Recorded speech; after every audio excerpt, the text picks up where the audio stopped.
का प्यारा झंडा ऊंचा सदा रहेगा, ऊंचा सदा रहेगा।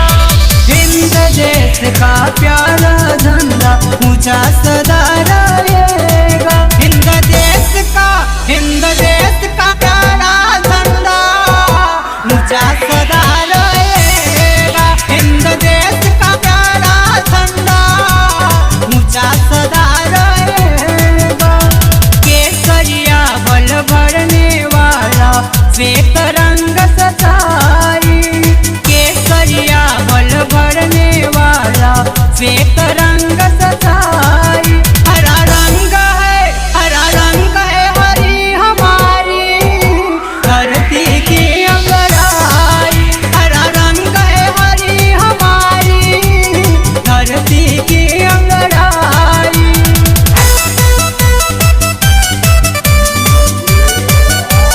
Music by Trisha.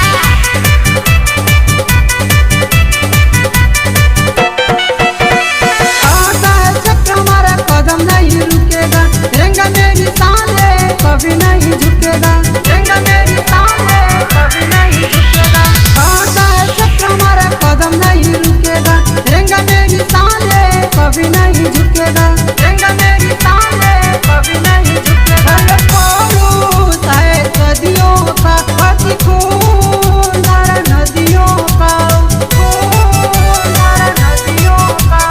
जीवन दीप बनेगा ये अंधियारा दूर करेगा, जीवन दीप बनेगा ये अंधियारा दूर करेगा। हिंद देश का प्यारा झंडा ऊंचा सदा रहेगा। हिंद देश का प्यारा झंडा ऊंचा सदा रहेगा, ऊंचा सदा रहेगा, ऊंचा सदा रहेगा।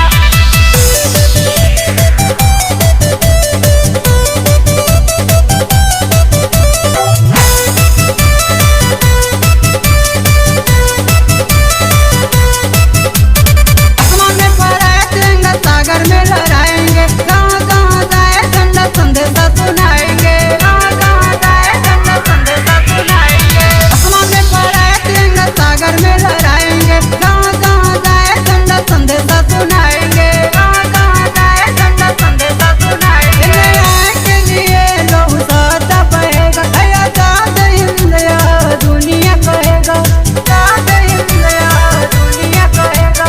साथ नहीं इस दुनिया में अपना राज जमाना, साथ नहीं इस दुनिया में अपना राज जमाना। हिंद देश